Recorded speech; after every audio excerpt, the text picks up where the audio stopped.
इसके अलावा आप दोस्तों आप देख सकते हैं कि प्रयोगशाला में जो हमारा जीवामृत है तो इसमें कितनी बेहतरीन लेयर जो हैं जम चुकी हैं। तो ये जीवाणुओं की संख्या बहुत ही ज़्यादा है, इस कारण आप देख सकते हैं कि सफ़ेद सफ़ेद लेयर जो हैं इसमें कितनी शानदार है। तो ये वही जीवामृत है जो 50 से 70 दिनों में जो बनकर तैयार होता है। तो इसका प्रयोग हम निरंतर अनार बगीचे में और ऑरेंज बगीचे में करते रहेंगे।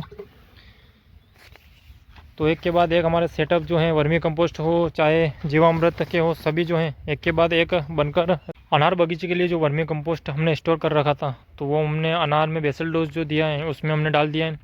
लेकिन और जो हमारे बेड थे तो इन बेड से अब हमने और वर्मी कंपोस्ट जो है बैग में डाल दिया है, क्योंकि और मात्रा जो है हम अनार बगीचे में डालेंगे तो प्रति पौधा वर्मी कंपोस्ट की मात्रा और भी हम बढ़ाएंगे, क्योंकि हमारे पास और भी वर्मी कंपोस्ट मौजूद हैं तो इस कारण हम ज़्यादा मात्रा में डालेंगे। तो आप देख सकते हैं कि इतने सारे जो बैग हैं वर्मी कंपोस्ट के ये तैयार हैं। तो ये बैग जो हैं हमने खाली कर दिए हैं।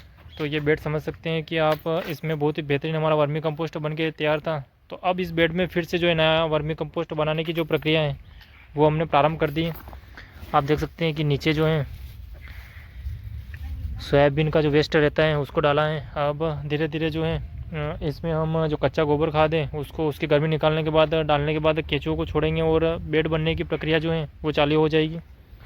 तो इसके अलावा और भी हमारे पास एक और बेड है, ये आप देख सकते हैं कि एक और बेड हमारा बनकर तैयार है। तो इसको भी हम अनार बगीचे के लिए ही प्रयोग करेंगे। तो जितना हो सकेगा हम प्रति पौधा अनार बगीचे में वर्मी कंपोस्ट का प्रयोग करेंगे।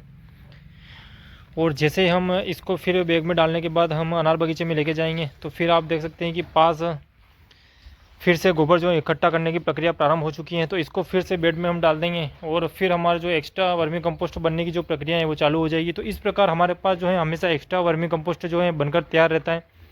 उसके कारण जो है आपका जो एक्स्ट्रा खर्च है वो बचता है, ये सबसे महत्वपूर्ण है। और जो शुद्ध वर्मी कंपोस्ट है वो हमें प्राप्त होता है। तो मार्केट की तुलना में तो आप समझ सकते हैं कि बहुत ही नुकसान होता है। इस कारण घर का जो वर्मी कंपोस्ट है ये होना बहुत ही आवश्यक है।